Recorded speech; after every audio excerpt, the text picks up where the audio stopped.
Folks, welcome back to What's TrainWreck Watching, where we are all just lucky to be in the room. I am Maniac, joined by our resident expert on all things cinema, Casali Files. Joe, how are we doing today, sir?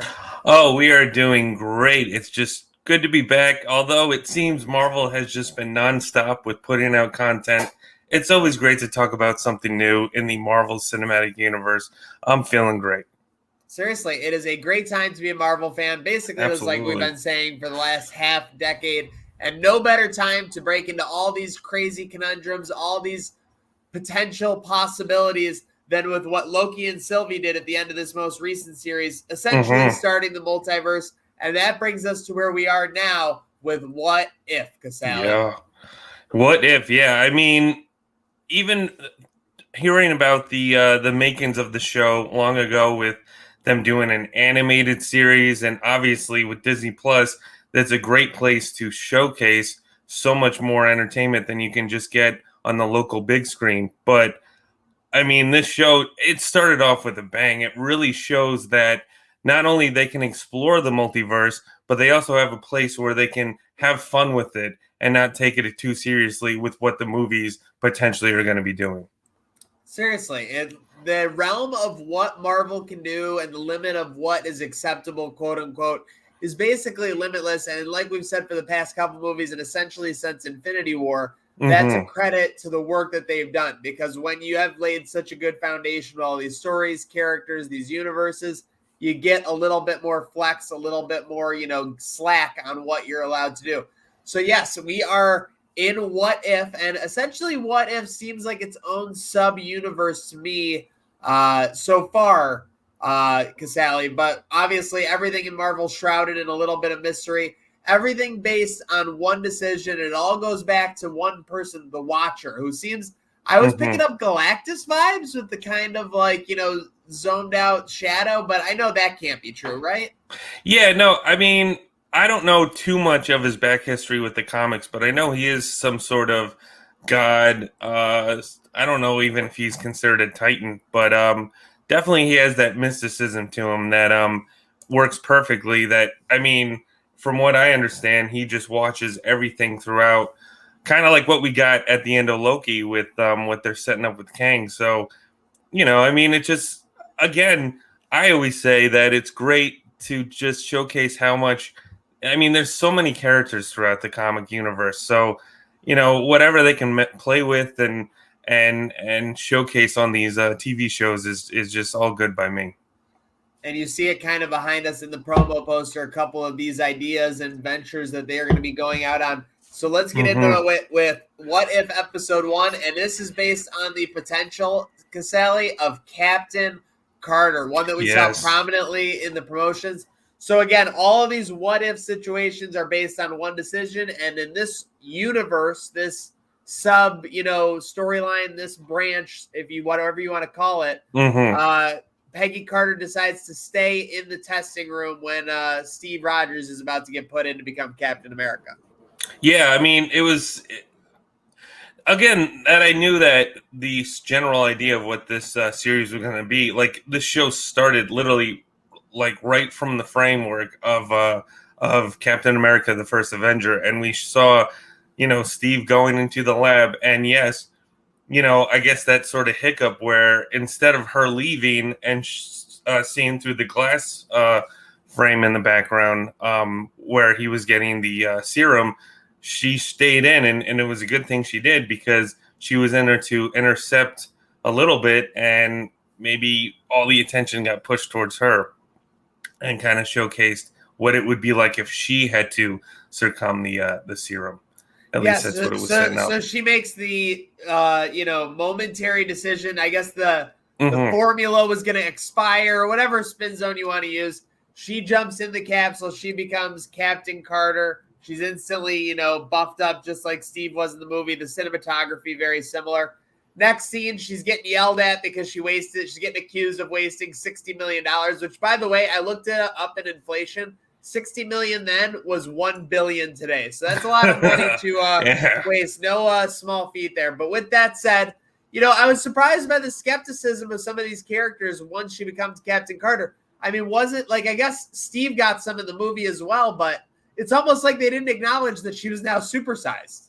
Yeah, I mean, well, because this was also, again, I don't really know I'm not well in depth with the natural history in World War II, but I mean, I think it does seem to showcase that, they wanted to really test this, because even that too, when they were, doing the serum, I mean, I think he was really the first one to really succumb it. I mean, I know the Red Skull kind of had, some version of it, and it screwed him up. So they really wanted to test it more than prove that it would work. So to see, to have a little scrawny kid, which, they could really do whatever he wants and kind of control him, because he wasn't even a soldier at this point. He kept always trying, but he just couldn't get in. To have, this leader, this, woman in uniform that they can't tamper with, even, even if she was able to succeed with the procedure, she really had her own well-being. So maybe that was what was kind of holding them back with, that's it. Like, I don't care if you have it. Like, we want, to have you, behind the scenes and not showcase it. But I mean, or maybe they just didn't want to have a woman in control at this very point in time. I think that's the narrative they were going for. Really, they were just like, you're going to go out in the field and break a nail. I mean, this woman could literally beat the hell out of any of them. So it was crazy to see that. With that said, the first note I'll make on this is that seeing these in an animated series allows a lot of different framing and a little bit better action. I guess we should assume that, given that it's originally a comic book. But with the animated series, like, I thought the sequence when the shooting is occurring in the lab and everything was a little bit better. And there were obviously a couple of scenes throughout the remainder of the episode. The planes sequence, for one. To me, that were much improved by the fact that they were animated and a lot more believable. Mm-hmm. Yeah, I mean this platform that they can use to tell these stories is really beneficial for Disney and Marvel to really do whatever they want. And I mean, obviously it's Disney; they have the currency to do so. But yeah, like, they don't, nothing's holding them back. They don't need a production schedule and all these big budget things. They can really tell these stories in a contained manner, but still give it, the justice it deserves, which I think really helped it. I mean, again, it's animated too. So not that I was, I mean, Disney and whatnot, they've proved what they can do with, the Star Wars side with what's going on over there. So, they know how to tell these stories, but I think this is the perfect way to introduce these different sides of these characters we grew up with. Well, hey, they're doing fine on the Marvel side. The Disney side, I'd say, is 50-50. That sequel trilogy was no bueno, but Mandalorian, obviously, doing very well. And by the way, if you're watching What's TrainWreck Watch right now, and you're like, where the hell is Jake Micah, my favorite What's TrainWreck Watching analyst? Don't worry, he will be back this season, probably for the remainder of the episodes to break down What If with us. He's just moving this week, a very busy bee. But hey, make sure you are not missing out on Picasso's Pizza, the best pizza in Western New York. Go to picassospizza.net for the best deals on the best pizza in Western New York. And Casali, so obviously we see Captain Carter taking the lead here. She's got a great montage, just like Steve.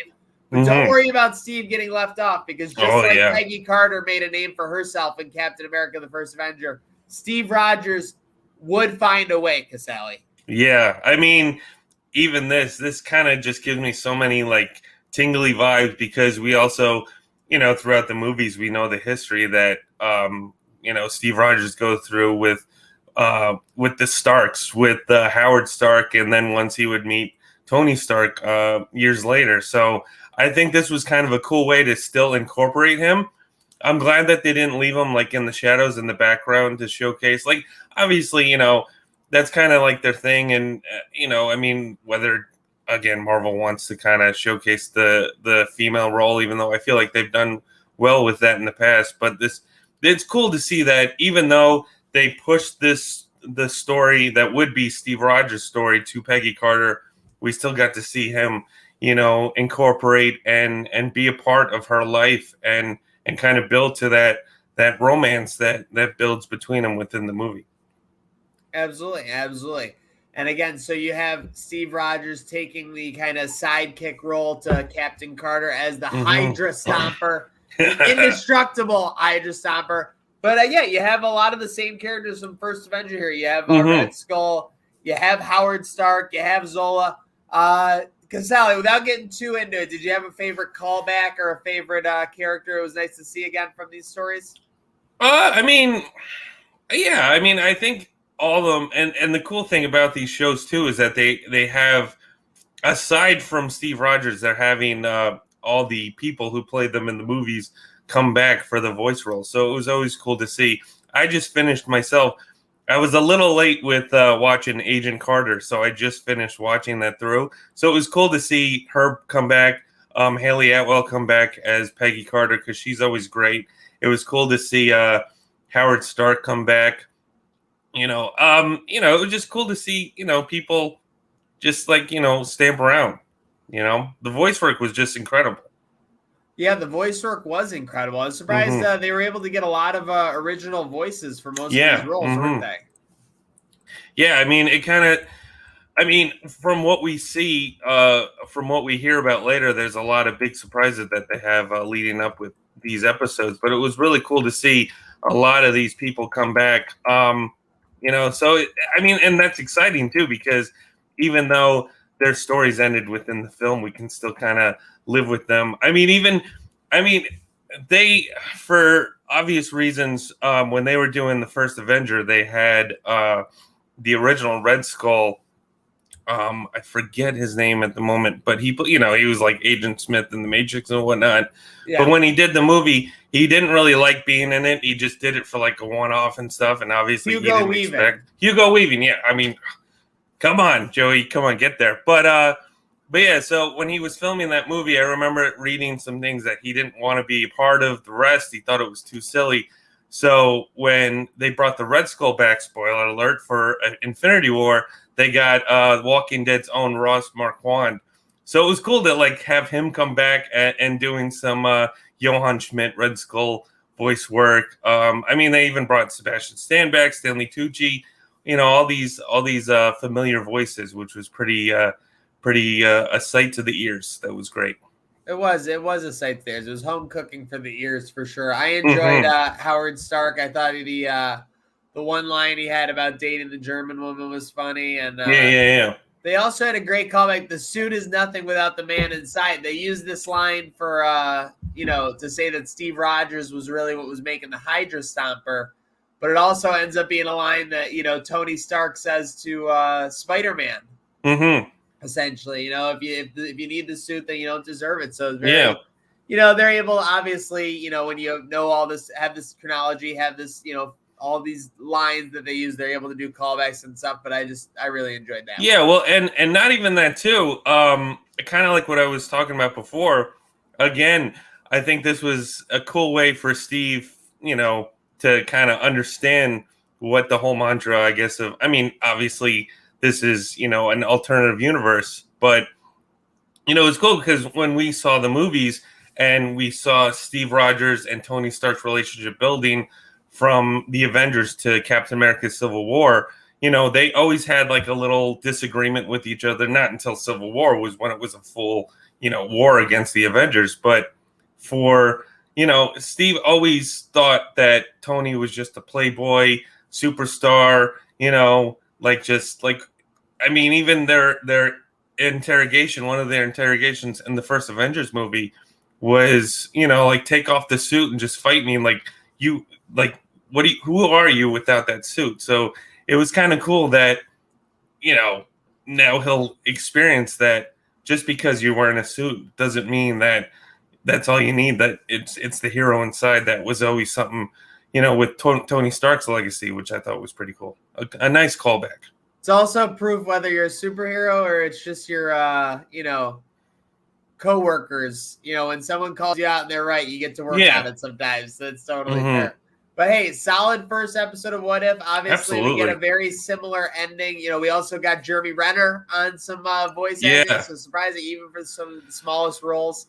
But yeah, we won't spoil the ending too much. Obviously, check out What If. But yeah, great first episode. Oh, absolutely. Casali, for final thoughts, what'd you think? Or I guess to put a bow on it, and which future episode are you looking forward to the most? This was just I wouldn't even say it was a surprise because Marvel really knows what they're doing at this point. But it was just very nice, and it was kind of cool to showcase that they can have fun with the idea of having alternative timelines, multiverse. Because I mean, this literally proves. I mean, my theory. I've always said that after watching the end of Loki and them opening up the multiverse branch with Kang the Conqueror, this is their way to have fun with it while still, maintaining a proper storyline within the film. So, it's kind of cool and just fun to see some of these guys back, like Haley Atwell and whatnot. As far as shows I'm looking forward to, again, there's not a lot that they've really let out there. There's a lot contained, so who knows? But I know that there's a very special episode coming up with Chadwick Boseman, and actually his last performance he had before he tragically passed away due to cancer.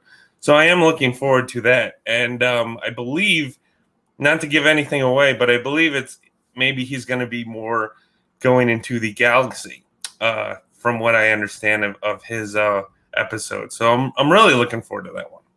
Most definitely. We are looking forward to it. Mhm. Obviously, when it's Marvel on tap, we always say, pour us another. Because when it comes to what's TrainWreck watching, it's not about what's happened in the past in the Marvel Universe. It's about next week's